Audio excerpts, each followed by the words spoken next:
Well, hello and welcome to another episode of the Imperfect Men's Club podcast. My name is Mark Aylward, and I'm here with my friend and colleague, Jim Gurley.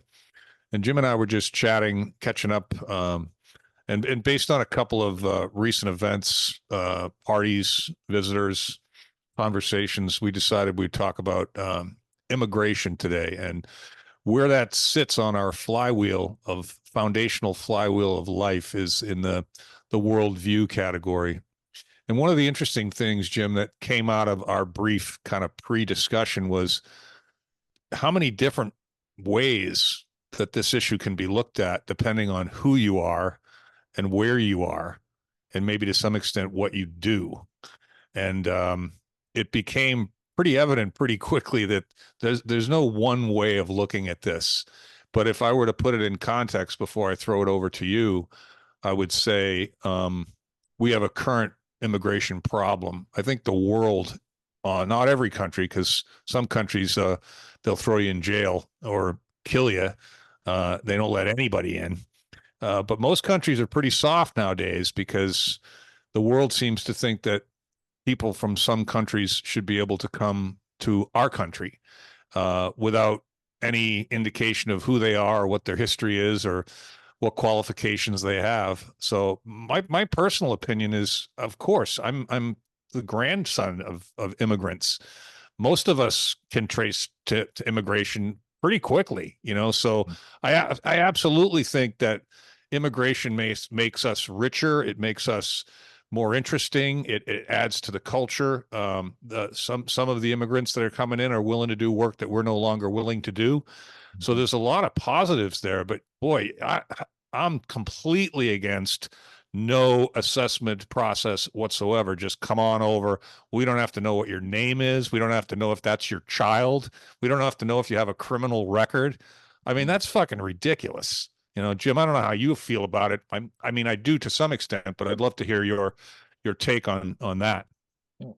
Yeah, well, first of all, like you said, I do believe this falls in our worldview, and within worldview, we have two categories, um, and one of those is our heritage, right, and our religion, because they are connected Mm-hmm. directly to immigration. Mm-hmm. The other side of the worldview is conservative or liberal. There's no question that if you're liberal, you have a tendency to believe in open borders and less restrictions on immigration. And if you're conservative, I think it's fair to say it's kind of the opposite, and certainly not unique to the U.S. because it's all over the world. And Mm-hmm. look what's happening in Europe. There's an Italian prime minister that won on that one issue of immigration because the Italians have seen the effect, and not only they're losing their culture, but they're also losing there's a religious component to it, right? To it as Mm-hmm. well. That's Mm-hmm. right. Yeah, I Muslims was. versus Christian Catholics and so on and so on. So Yeah, and you were talking about the traveling that you've done somewhat recently, and my brother, as you know, is a international airline pilot and has been for 35 years. So he's going in and out of all the countries all over the world. And he was talking to me the other day about a recent layover in Paris, which he's been to hundreds of times over the course of 35 years. yeah. So he's seen the evolution of this, and he said, you turn left or you turn right down the wrong street at night, and you're in trouble. And that did not used to be the case in these particular areas of the Parisian, the city Yeah, of Paris. that But so it's like it's visibly obvious and evident, and it's trouble is what it yeah, is. yeah. But that is was my experience, so I can validate your brother's experience. I've been to Paris, maybe two or three times, maybe. And this last time, there was more than two, three times. So probably four times. But this last time, it's very, very apparent that immigration has created almost like a San Francisco vibe Yeah. of these pop-up encampments of immigrants that have You know, nowhere to sleep, nowhere to stay, and it's very sad because I did not remember seeing that 20, 30 years ago. But yeah, not even it's the 10 first years time. ago. Yeah, You know, not and, even and 10 years ago, exactly. that this is another one of these issues, and regardless of what side of the political spectrum you're on, we take this issue of compassion and we completely bastardize it. Like we're Mhm. being compassionate to these people that are fleeing, their situations at home, and they have no money, they have no choice. They're just trying to get away and get free. Well, Mhm. you know what?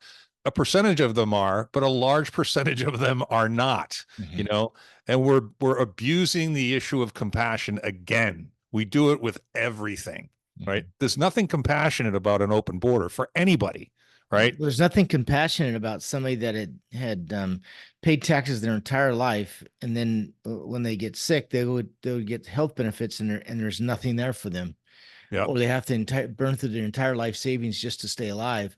When somebody can show up, I'm speaking to California now because the governor just passed the law recently that you get free health care if you're an immigrant for everybody. Um, yeah, and we're flat broke, of course. So, but yeah, that you said compassionate. Is that compassionate that somebody No. pays into the system their entire life, and then and then somebody just shows up one day and gets all the same benefits?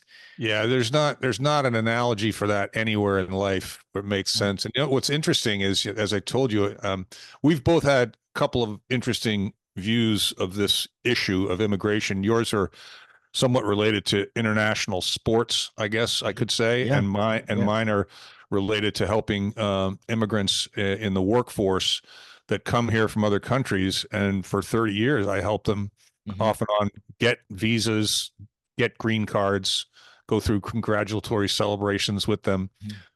There's a ton of talent out there that it would be wonderful to have over here Hmm. that want to come over here, right? Yeah. But that process, as I told you, having seen it from the inside out, like Yeah. personally, it's Yeah. way too expensive. It takes way too long, and there's Hmm. way too much paperwork. Yeah.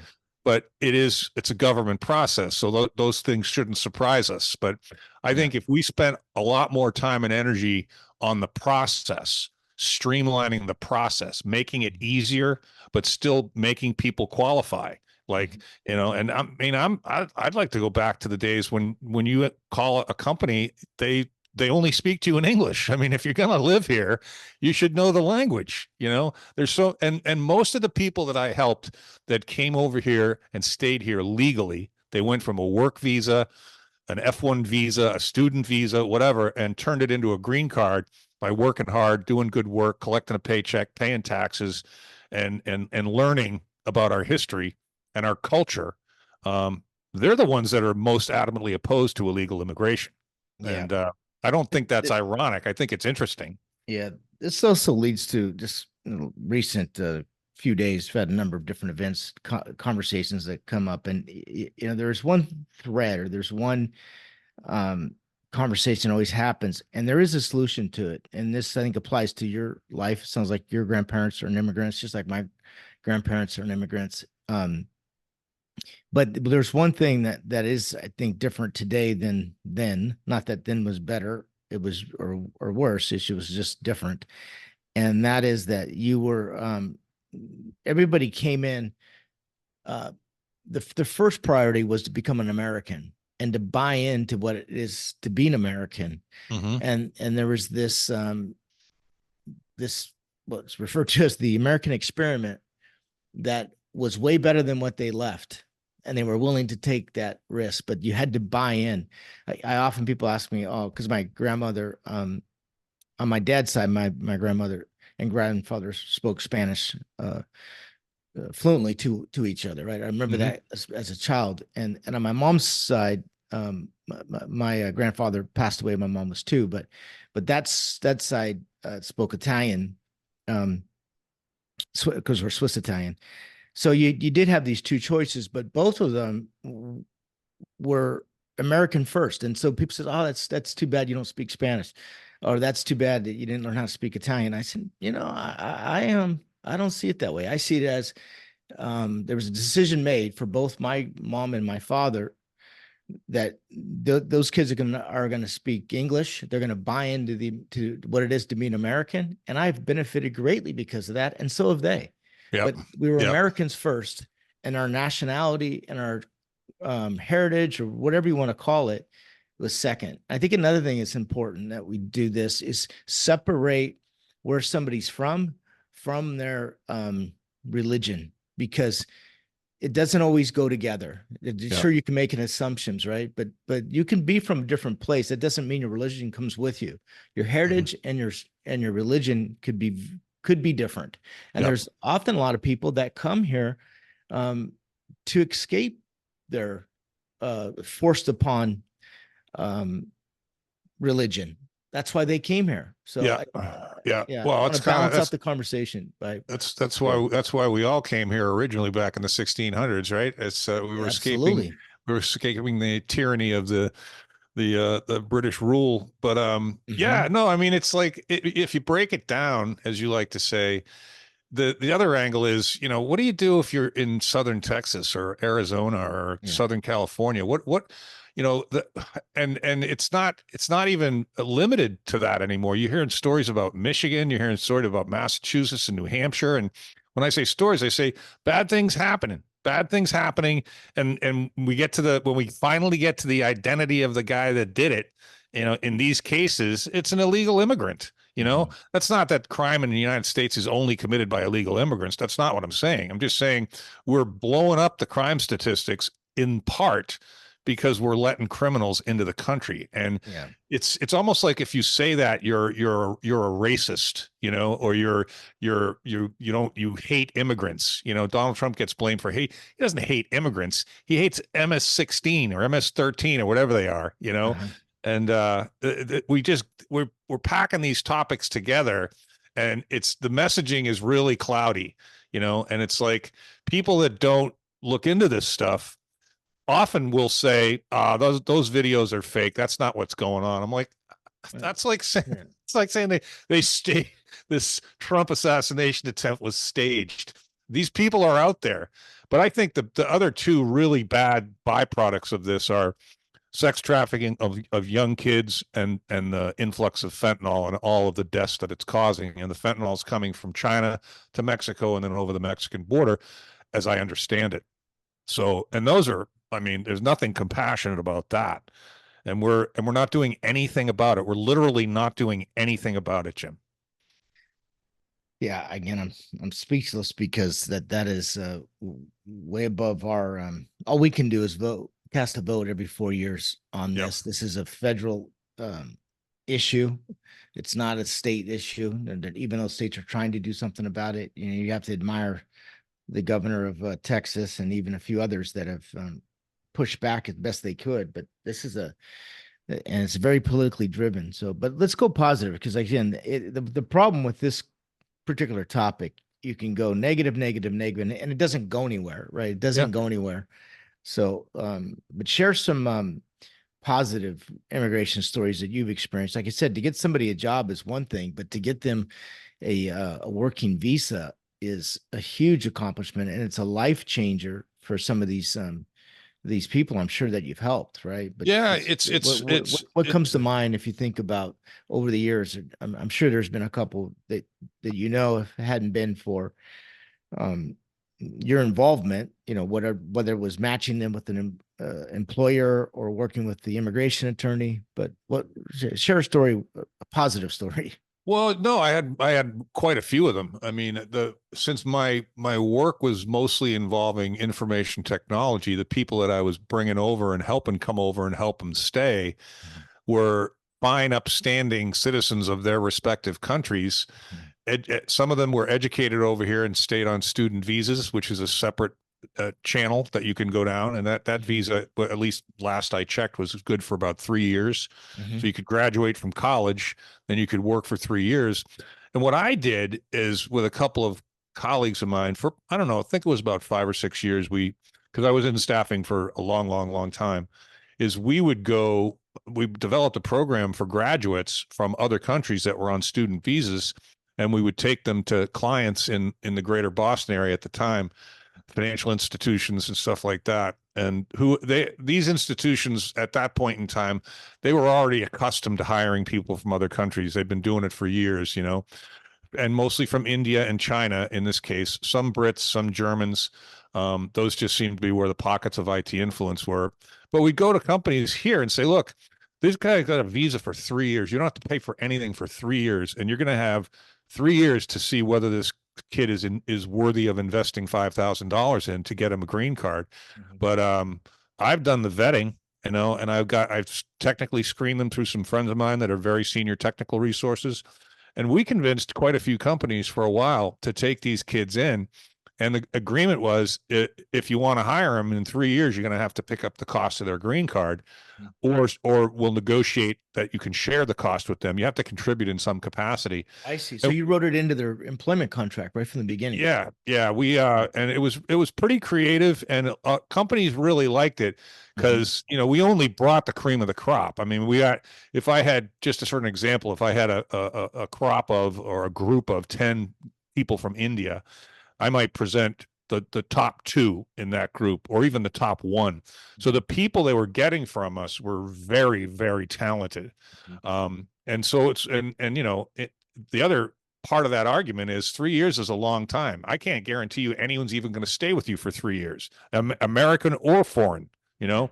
So when you put it in that context, it was really a wonderful thing. And the few whose names I don't recall to this day, that I actually celebrated with them and their families, oftentimes in like a restaurant over a couple of drinks or something. The pride that they have for this country, Oh yeah. it's Yeah. Off unbelievable. the charts, right? Especially because Unbelievable. they Yeah. they know the system better than we know the system because they just went through the process. They like you said, it's such an important part of who we are as Americans. And I'm glad you mentioned that because I don't think unless you've experienced that with somebody, you don't value what that means to them. They're the best. We need them. We need them Yes. so. Yes. Yeah. But Yes. but We don't you know what? have a country without them. No, we don't. We don't have a number of industries without them. We don't have a country. We don't have the same country. And I mean, Yeah. this is where the irony and the inauthenticity of the far left leaning people that think just open the door and let everyone in. Yeah. No, that's not the same at all, because you know what happens when you let someone in and give them free stuff? Mhm. They immediately begin to lose interest in you. They take advantage of you. It spoils them. They lose their work ethic. They lose their perspective on life. I mean, you give anyone, particularly young people, but anyone, particularly people that have nothing, right, relatively speaking, and you put them up in hotels and give them $5,000 gift cards, you're turning most of them into criminals. So Well, it's you not. you know nothing you've done. You've trained them that breaking the law pays off right Yeah. away. Yep. Just because everything from day one by not following the rules means that you'll get rewarded. Yes. That's not their fault. I don't even blame that on them. That's just it's a human being trained about uh, the benefits of cheating or not Mm-hmm. following the laws. Right? Mm-hmm. You're incentivized to cheat. Well, if you connect that crime issue Yeah. to the defunding the police issue, Mhm. and the DAs that are more liberal, that are in many of the cities in the country, that are now letting criminals out of jail, that's a recipe for disaster. And I think we're a lot closer to disaster with respect to this issue than most people are aware. And I could be Yeah, wrong, but unfortunately, I agree with you. And if something doesn't change here in the coming months, we're gonna. Yeah. Anyway, like I said, let's stay positive. So back to, I don't want to go too. It can be depressing, and I think well, there's I so just many more positive things. Um, I'd like to come than to get so wrapped up in this, and also these are things that we can't control today. So No, I think the one of the things that just popped into my head is, and I think I've told you this before. I had a brand new home was constructed right next to me yeah. over the last year and a half, and they they had to be in my driveway. The workers had to be in my driveway to move stuff around, and dust was here and debris was there, and I got to tell you, I think that, let's say there were 14 guys on the crew, guys and girls actually. The 14 of them were Mexican. Oh right? yeah. Oh, that's And there. and There's not a and they, job site in California that isn't like that. but my Um, point, here's my point.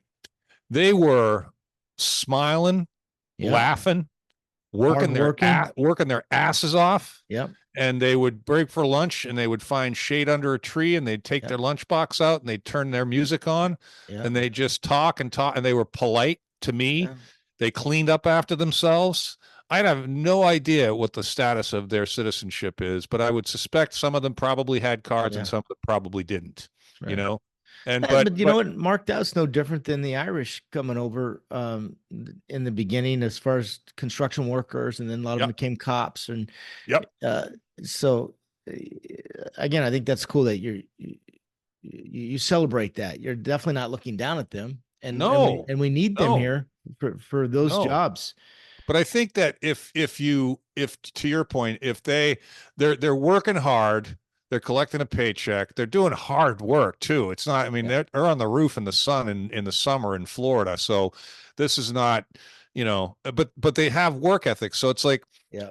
if you come over here, let's take the legal and illegal out of the conversation for a second. Let's just say you come over here well intentioned, Mm-hmm. right? You come Yep. over here well intentioned and you got in, nobody stopped you at the border or somebody drove you over, whatever. So you didn't get here the right way, but you came well intentioned, right? Now you can't really gauge well intentioned until you see people behave, right? It's because it's not written on their face or their shirt or anything like that. This person's well intentioned and that person's not. But the well-intentioned people, we should figure out a way to make the process easier for them, right? And less expensive, less cumbersome, less time, you know. But we have to determine whether you're well-intentioned at the border somehow. And so Mhm. that's probably a series of screening questions, just a little bit of paperwork maybe. And I don't know, but I don't like many of the problems that we have, we're not paying attention to the root problem, right? Mhm. The root problem is bad people are also coming into our country, right? Mhm. That's the root problem. And to Yeah. to conflict that with, yeah, but there's so many good people. Okay, well, let's just determine who's good and who's bad earlier on in the process. What's wrong with that? You know? Yeah. And then, if Trump gets in, he's going to be faced with the challenge of getting some of these bad people out of the country. And I don't know how he's going to do that. Yeah. So it's not that immigration is bad. Immigration is good if it's legal, if Yeah. we know who's coming in, right? And there's probably some room in the conversation for you probably should only let so many people in over a certain period of time because we don't have the capacity for the number of we don't have schools for them, we don't have beds for them, we don't have food for them, and the cities that have switched around that the sanctuary cities, I love these freaking people, right? These are they're all screaming right now. We got to stop this. You got to help us. It's like, well, you turned on the switch, man. You turn on the switch.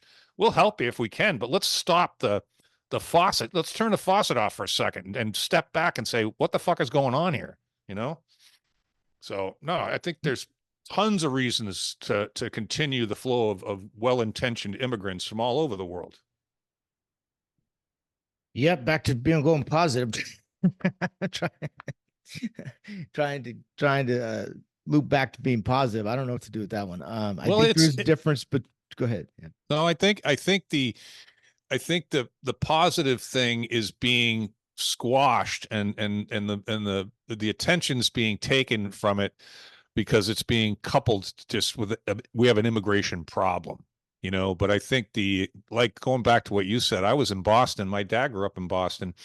When he was a kid, there were still signs on the stores that said no Irish need apply, you know, and that's why the Italians and the Irish in Boston and probably in New York too got together and became such close communities because there was such similarity in their culture, talkers, storytellers, good food, that kind of stuff, and probably a little too much alcohol. But the Well, and they Italians were were Catholics too. Let's Catholics face too. it. That's Yep. what I was saying. You have to separate um, the the region from the religion because it makes a difference. I think the other thing when we talk about immigration, we don't talk about we think of the first people here, but when you start to, and I have some again first hand experiences, it's that's pretty obvious, as far as what they're capable of doing or not capable of doing, or they're taking or giving. But when when you bring somebody over here when they're 2 years old, and then they find they don't even know until they're 20 years old because nobody told them, there's a real other conversation that has to be had as far as what do you do with the children? Some of them Mm-hmm. didn't come here by their choice. They didn't Mm-hmm. break the law. They were brought here. Mm-hmm. Many of them used by their parents or by smugglers or coyotes to get across the border. But you have to think about that because that's going to happen in 10 to 15 years later. Yeah, probably sooner than that. It might be happening already. And I think that's a great point. And it's like that's all the more reason why people on both sides of this issue need to be able to sit down and talk about it. Mm-hmm. Right. And much like many of the issues that we're polarized about right now, everyone just wants to scream at the other side. And it's like, no, if nothing else, let's figure out what to do about the fentanyl and the kids. Right. And the kids are like, coming in here with people that aren't their parents sometimes. And then to your point, what if they're born here and they didn't choose to come here on their own, or they came over What when do they you were do with them? Yeah, they've very, been in what do you do with schools. them? They don't have a home anymore. They No. don't have anywhere they can go back to. They can't, and they don't have the paperwork to go back and forth. What do you do with them? Yeah. Yeah. Um, Yeah. It's once again, it's kind of like the equivalent of the electric vehicle conversation. It's like you didn't stop to think about where you have to dispose of these things when they're dead. You didn't stop to think about the wind turbines and the oceans and the animals. You didn't think about the slave labor for the lithium. I mean, come on. And so we're not thinking about any of that stuff with these kids either. We're just saying let them all in. And it's like, well, now you've got all these tentacles of problems that no one thought about. So we can't do it. Like, and now your kids are going to school with other kids that don't even speak English, right? Like, what's that doing to those kids, those American kids, right? The standards are, I mean, there's so many ripples to this thing that yeah. no one's paying any attention to. But I think the two most important things are the young children and the drugs. It's maybe the third one would be the crime. But yeah, we got to figure some of this shit out, man. But you had So you had a back to being story. positive.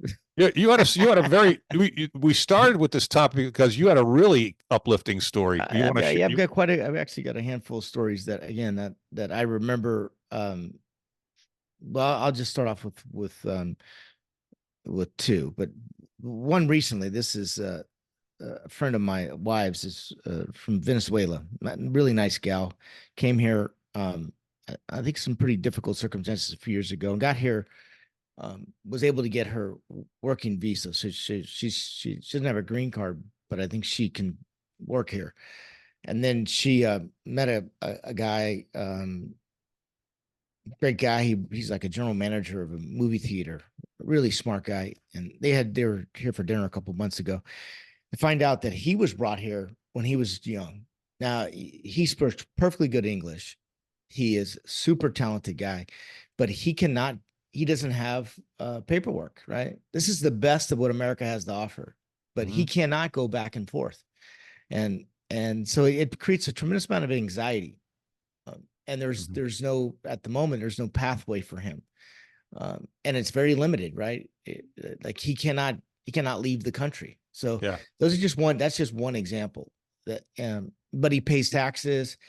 And again, he speaks English perfectly. You'd never even know that he speaks Spanish. He has no accent because he's been here his whole entire life Hmm. since he was like 5. So, but yeah, this other one this is very relevant because this morning, of course, the Olympics kicked off in Paris last week, and this morning, 7:30 a.m.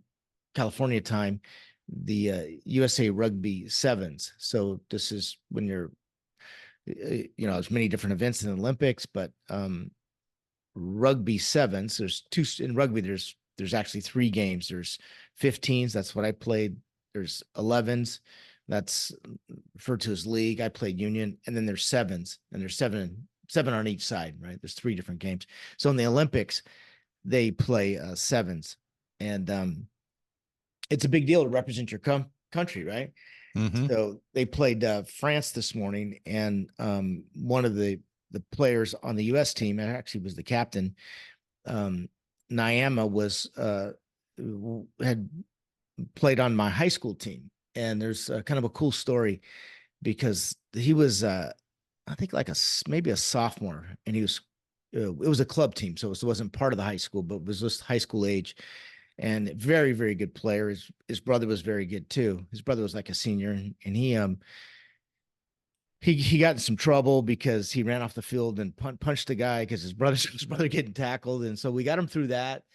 Luckily, I knew the referee and knew the I went before the board, and we got him out of that, so that worked out pretty good. Then he continued to play again. That was, now I think of it, that was his freshman year. He goes and plays his sophomore year, his junior, and now he's clearly one of the best players in the country. So he gets selected to represent the rugby, what they call rugby juniors. So they put together a traveling team, and they travel.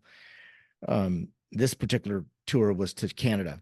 So the coach at the time of the national high school team contacts me and says, "Hey, I want to bring Niami. He's one of the, we've watched him. He's clearly one of the best players."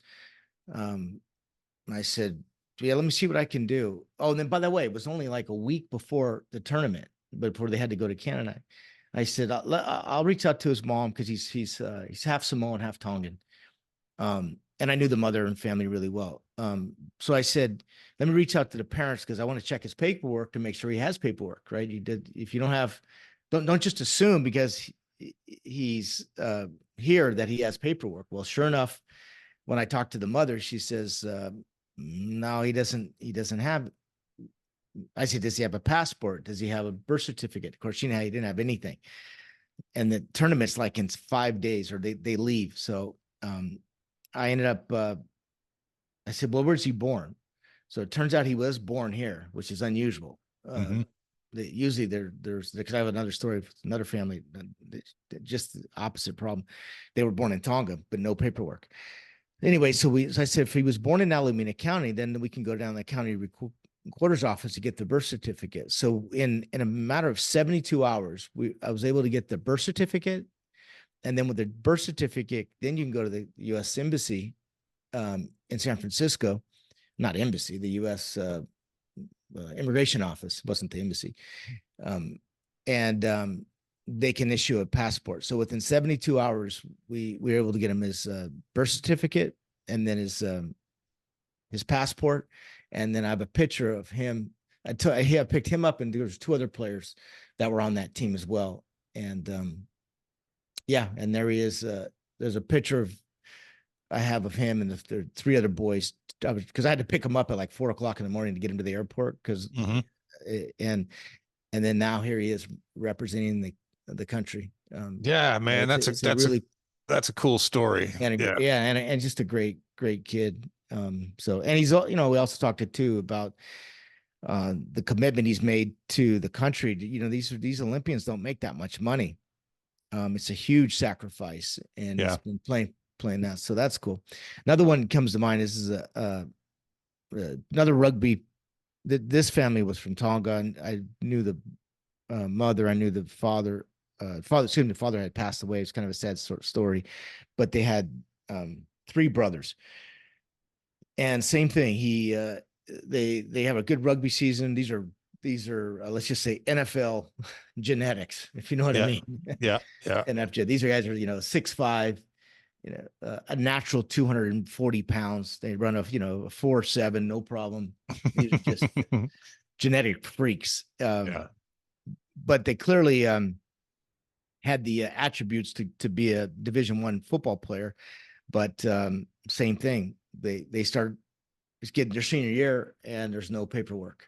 Yeah. So no paperwork means that you don't apply for any financial aid. You don't get anything. And the mother brought him here from Tonga without any paperwork, none, which they didn't know that. And of course she was embarrassed to tell them. And now it's 6 months before graduation, and they're getting these football offers and nowhere to go. So that one, I rolled the dice. My wife and I actually co-signed as the what do you call them? Not co-signed, but I did meet with the immigration attorney, because she did have an immigration attorney, but of course hadn't been paid.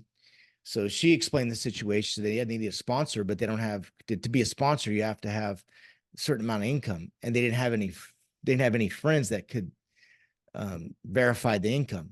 So Hmm. that the paperwork had stopped, and we ended up, my wife and I ended up sponsoring them. Luckily, it worked out. We're in the clear. Nothing happened. And yeah, both of them went on and played, went to college. Both of them got their degrees and played Division I football. One has his You master's know, degree. So yeah, it's such a, I mean, all well intentioned, right? Back to that phrase, but just what you're describing is clearly a system that is broken. yeah, It's like some people are doing this, some people are doing that, some people it takes this long, some people need money over here. What yeah, about people that were born here that it's there's just so many there's obviously no conversation going on between the opposing views on this issue because nothing's yeah. getting done about these things, right? Mhm. So I But the think that's system, the Mark, the system has never been perfect. I mean, the best no. we had was maybe Ellis Island, right in New York, when they were Hmm. coming in that way. And but I don't think the system, I don't think immigration is ever perfect for No, anybody. no. It's a messy, difficult issue. So I just don't know if there was ever a time where it was all just right. Well, And to your point, I think the rightest it's been is when everybody came over here, they went through a process, they yeah, signed in, they made commitments, right? And part of that commitment was proud to be an American, understand what it is to be an American. And now that apparently is nationalistic, and we don't like that anymore. I mean, give me a break, you know. yeah. But I There's think another that thing that we also can't overlook that let's use Canada for example. Canada does, like many countries, China is the same way, and even the U.S. We are not producing enough babies. So without immigration, actually a national security benefit of bringing in immigrants. yep, I know nobody wants to hear this, but if we don't have people coming into this country, the system doesn't work. And again, this, you have to separate the legal part and the politics from this. But it, these people coming into the country, not that all of them are going to work, but if we don't have cheap labor and we don't have incoming people that are replacing the babies that we're not having, because we have educated women, let's face it, right? The more educated the women are, particularly white women, less babies they have. yeah, So yeah. No, let's I not just underscore the importance of having a flow of new people coming into the country. The whole system is designed to work like that. All countries, by the way, not just the US. Yeah, no, I was listening to Elon Musk talk about that very issue, and Yeah. it's contrarian to most people. I would imagine a lot of people don't even know about what you just said, So I don't think they do. Not that I want to, claim to be an expert on it, but it's simple math. It's just a yeah, simple equation. yeah. But it does kind of somewhat supersede all the emotional garbage that gets mixed up in it. Well, I can't leave this alone before we conclude, but to my point about people aren't discussing the process across the aisle, proverbial aisle, so to speak, our border czar has never been to the border. Well, that's the sad part, Mark, is that let's face it, these politicians on both sides of the aisle, they don't want to give this up. This is how you win elections. I know, And there's I no know. incentive for them to settle this. Kind of like abortion. There really Yeah, is no incentive for them to yeah. settle this because they need it as a tool, as a blunt instrument during the election cycles. Well, And they use it very it's well. Like I yeah, said, they no, just talk about Kamala Harris. Just the fact that she is, pro-abortion, there's a chance that she's going to become our next president on the one issue. yeah, So yeah. No, it's a I think these issues need to be dealt with at the root. I think based on what we just talked about, there's plenty of reasons to support immigration. Immigration is a wonderful thing, but it has to be done legally, and we have to figure that out. And if we don't, all of these problems are going to get yeah, bigger and bigger. yeah. So I'm going to share it and we'll wrap up. You want to hear some real bullshit though? You know how the Democrats say that they had a bill and the Republicans didn't sign it. If you just go one layer deep on that, they had a bill, but it was attached to the Ukraine bill. So it's just so insincere when politicians say We wanted to solve immigration. I'm just talking about the Democrats, right? They'd say we had this bill and the Republicans didn't sign it. They didn't sign it because it was loaded with a bunch of other stuff. Well, And he could have also just he could have signed an executive order. That's what he overturned Donald Trump's executive order, which is how he stopped the flow when he got it. Yeah, It's that's what I'm such a saying. The politics in this is just yeah. Yeah. disgusting. Well, it's unfortunate that human nature apparently is, and we can tell this by what's popular in terms of fiction and movies and songs. We like distress. We like conflict. Conflict sells advertising dollars. Conflict gets eyeballs. It gets likes. It Right. gets, And it you gets know, and it gets elections. It wins yeah, elections. and moderation and agreement are not interesting to people. I mean, that's at the root of some of these problems. You Yeah. know, Yeah. it's like stopping, slowing down when you see a car accident on the road. You know. Yeah. Anyway, it's hopefully people can understand that this is not a very simple issue. It's quite complex, and depending on who you are and where you're coming from, you could make a case. I think the only case that can't be made is let's not check anybody and let anybody who wants to come in. I don't think that's not tenable. All right, Mark, until next week. Thanks, Jim.